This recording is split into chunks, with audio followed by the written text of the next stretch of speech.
Okay, can you hear me? Rightio.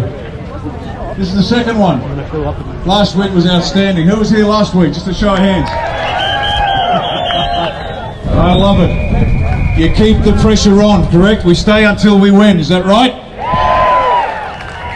Now, a lot of people are saying, oh, we're not winning, it's too hard, I'm getting tired, I want to go home.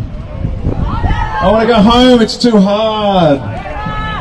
Now, some people have got a legitimate reason to go, no problem, we got that. But the rest of us have to stay.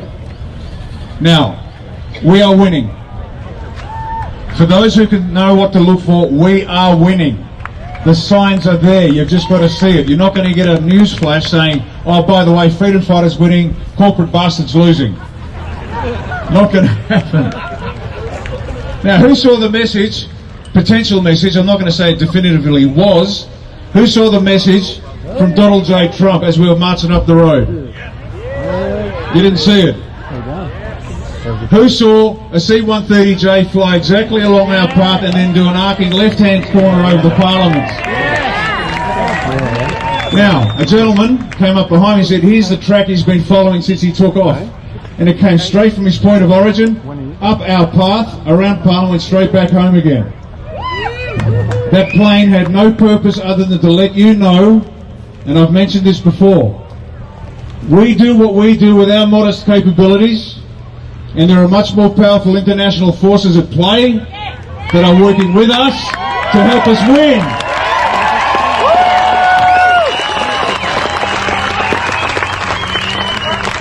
So folks, be happy. We got this, and we are closer than you know. Now, we know that there's acres and acres of information out there about what's really going on. But it's not getting through. Why? Because the media, and we know that too, no surprise. But who has noticed that stories are now coming through the mainstream media that are starting to attack government, government responses, government mandates, and the numbers? Who started to notice that? Now, some of you would like to see all those smiling heads off the screen and someone telling you the truth. Is that right? Small problem. Small problem. We got 25 million Australians that trust, oh, I don't know, Andrew Bolt, Peter Credlin, Alan Jones, the fat boy Murray. They trust the ABC. So they need to see the faces they trust tell them the truth. Does that make sense? So if those trusted faces start telling you a new story, they will believe it. Does that make sense? It's got to come from someone they know, like, and trust. So don't expect those smiling heads to be taken off to the gallows just yet. If they're guilty of something, of course, because we're not into violence. But you've got to understand the process here. You've got to be smarter than the average punter out there, and you guys are. That's why you're here. But the stories are coming out from those trusted faces. For example, I was just told a second ago that on Paul Murray's show last Wednesday, and I try not to watch mainstream media because I have respect for my brain, but he actually put up the figures. Guess how many have actually died of COVID? 83! 83! Guess how many died with COVID? 2,300. What was the average age? 86. Now, how many have got vaccine injured? In excess of 100,000. Those numbers would never have come out last year, correct? We are winning.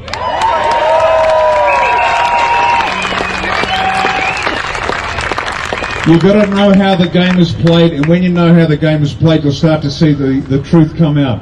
This is important. Another little snippet from mainstream media. Who knows who Mick Fuller is? Bullshit, Fuller! Former Commissioner for New South Wales Police. The man who got 2 pay rises in 1 year or 2 years. The pay rises themselves exceeded $200,000. I wonder what that was for.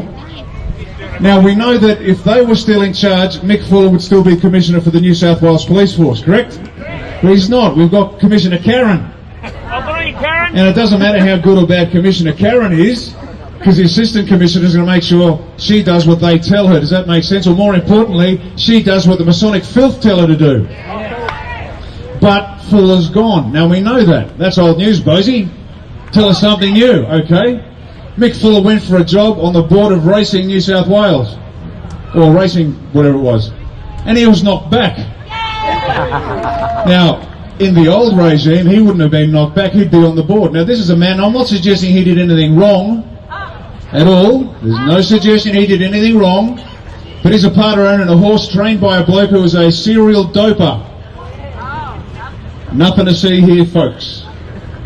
His co-partners are, what do they call them? Colourful New South Wales identities. So once again, when you know how to read the game, you know how we are going. And folks, one more time, all together, we are winning! And we are closer than you know. We are closer than you know. When it comes, it'll surprise you. I can't say when, not in our hands. But what we have to do is keep turning up, keep turning up, keep turning up. If we do that, we will win for certain. Because as I said, this is not a learning moment. This is not Xbox. You don't respawn after 15 seconds. This is the real deal. And that's why we've got so many grey hairs in the audience. And thank God for that. Because we're going to show the young ones how it's done.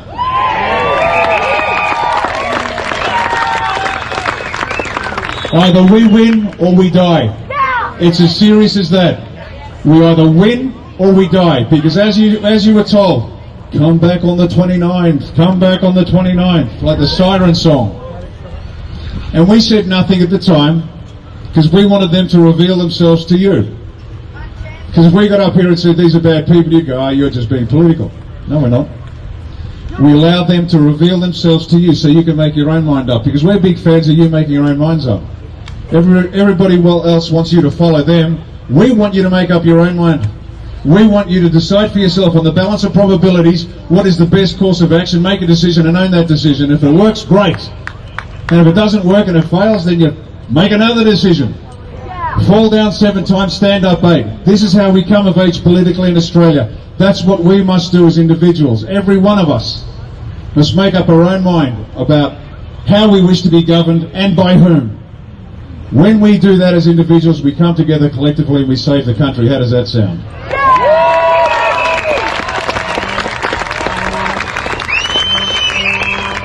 Rightio, I'll be back later for another Sermon on the Mount.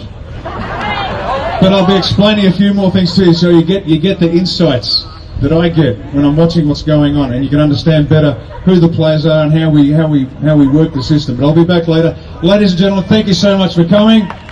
We are winning! Thanks, Riccardo.